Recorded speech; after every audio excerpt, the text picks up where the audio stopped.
Welcome, Tere. This is Holly Fairbank from the Maxine Green Institute with my colleague and friend, Amanda Gulla. Hello.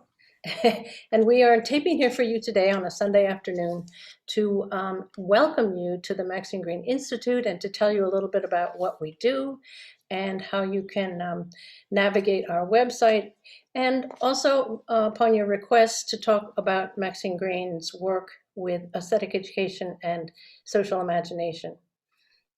I think we have something that we can share with you, and I'm going to start by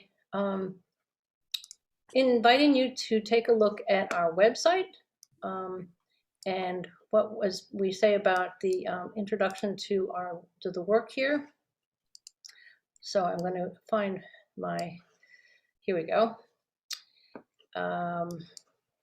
And welcome to all your students, by the way. I only wish that we could be there to meet them. I'm going to share screen now and invite you to see the front of our website with Maxine Green. Talks about ways in which you can get to know what we do, and invite you to look at our library, which has been recently improved and has some, and I hope more soon, some translated works in Spanish. But if you go to our website and go to the front page, you will see the Welcome to the New Maxine Green Institute Library for any of your students who might be interested in navigating more about her work and her inspirations and the things, the types of work that have been inspired by her. So for scholars down there in Mexico City, this is a place to go and find out more about that.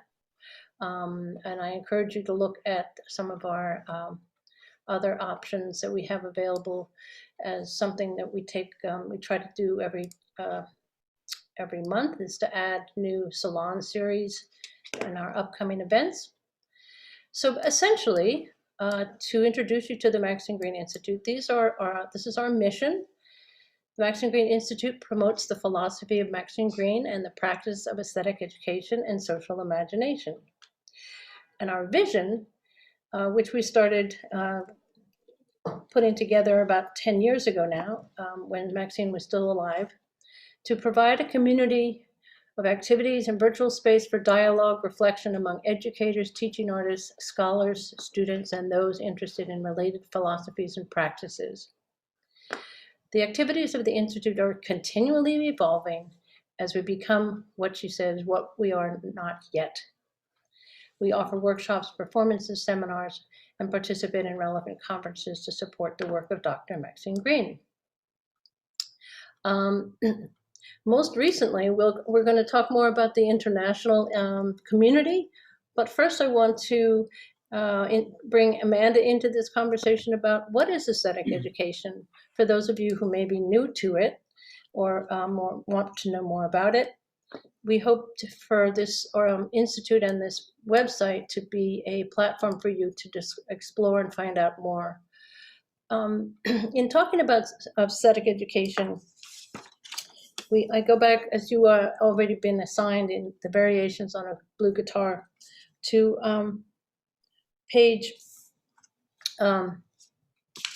to a part in the book where she talks about the aesthetic experience as related to aesthetic education and developing a form of aesthetic literacy, she calls it, where we can, she says, sorry, I'm going back in my book here. She says we want to accentuate reality, page 50, and to bring persons in contact with the many ways there might be of being alive. We want, if you like, to expand the range of literacy, offering the young new ways of symbolizing, new ways of structuring their experience so they can see more, hear more, make more connections, embark on new and unfamiliar adventures into meaning.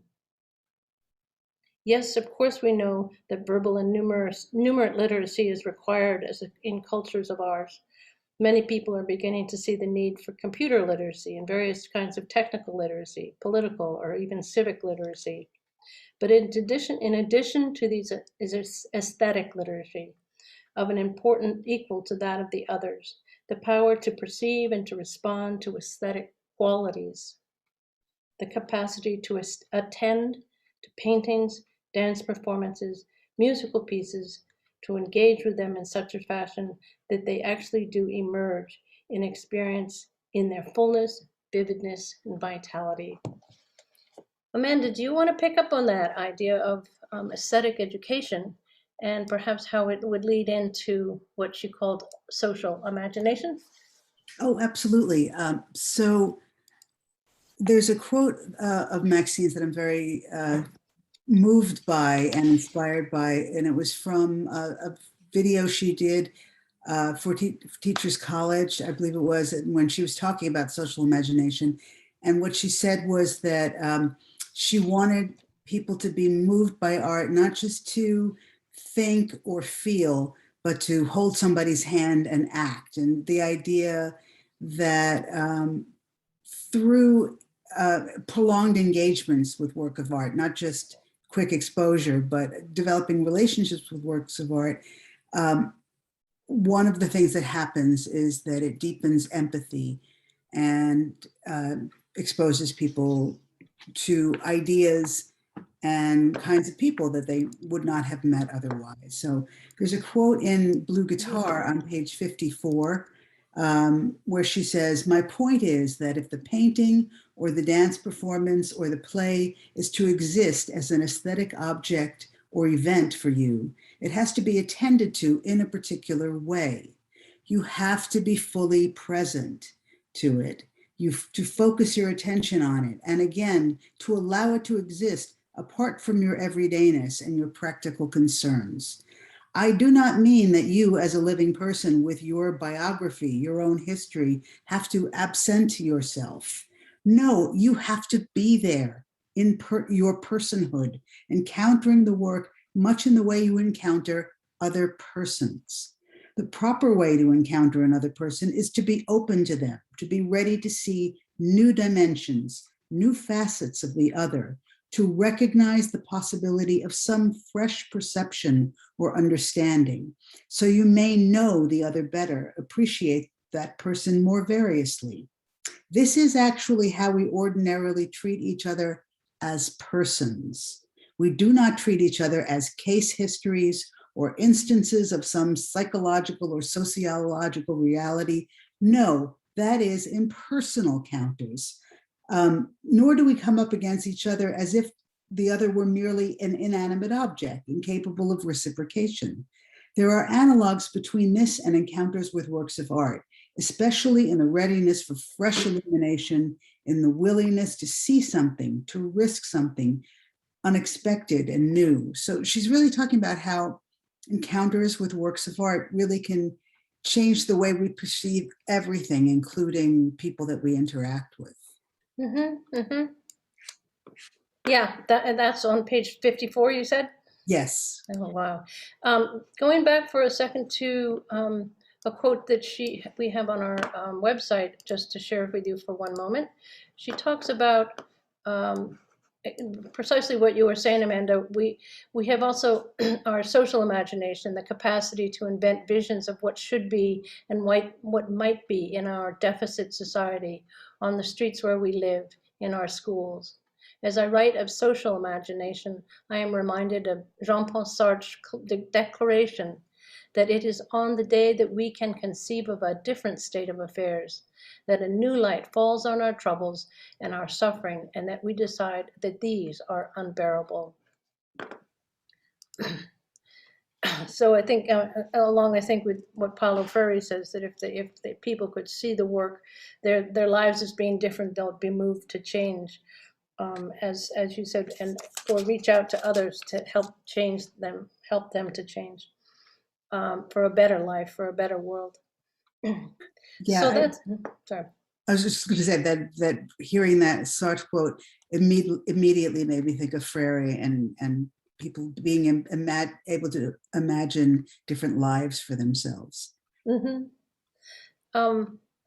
So it's an ongoing investigation to understand and delve into the meaning behind Maxine's work, but it's always inspiring that each time we do it, I hope this is helpful in your maybe new encounter with these ideas.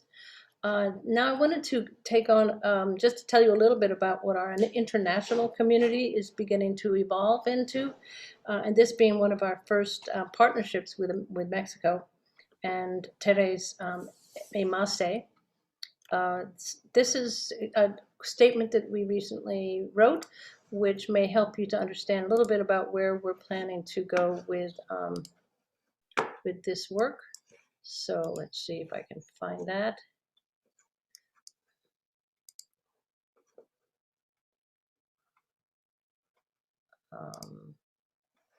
Here we go. The Maxine Green Institute International Community aims to provide a platform for information, a resource and inspiration for global conversations pertaining to Maxine Green's work. We act as a clearinghouse for the exchange of ideas, a catalyst for action, and a space for dialogue between diverse communities around the world that are inspired by the work of Dr. Green, including aesthetic education and social imagination. To date, the Maxine Green Institute has subscribers from 40 different countries and are in the process of creating partnerships with communities in Mexico, the United Kingdom, Israel, Germany, Australia, and Canada. In the near future, we hope to generate opportunities for seminars and conferences focused on aspects of Dr. Green's work. We want to create an ongoing, evolving space to explore various points of view and practices around aesthetic education and the possibilities of social imagination in the arts within diverse cultures. I'll send this to you, Tere, just for your translation purposes. Do you want to add anything, Amanda? You're on this new committee of international exchange and cooperation and learning, and we've been talking with some of our new partners. Absolutely. So I just want to say generally that one of the exciting things that we're finding is that through these conversations we've been having with people in the UK and Canada and Mexico and various other countries, Australia, we're finding that there's almost endless possibilities in the way Maxine's work is living on in classrooms, both at the early childhood level, at the adolescent level, at the higher education, university, teacher education. It's just so encouraging to see that her work is living on in classrooms and in research and publications that people are still doing, that where people are very still aware of and still becoming aware of her influence. So that's one of our missions, really, main mission in the Maxine Green Institute in general, has been keeping Maxine Green's work alive. So it's really encouraging to see that happening all over the world. I think one of the things I'm excited about too is finding out what people are doing out there already that have been inspired by, for example, Releasing the Imagination is one of her great texts that has been considered almost a Bible in some of these communities in like Israel, or at the University of Cambridge. They've developed a primary school around her philosophy.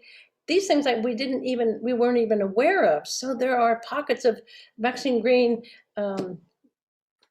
communities all around the world which we want to bring together and have people learn from each other. So what you're doing down in Mexico City is very exciting, and we want to share that with other communities out there to exchange ideas and to be inspired by each other's work.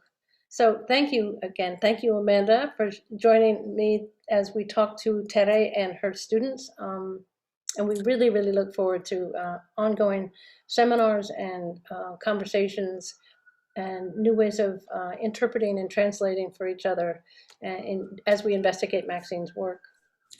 Thank you, Holly, and thank you, Tere, and a warm welcome to your students into the Maxine Green community. It's an international family, and we're very happy to welcome you. Hola. Hola. Thank you.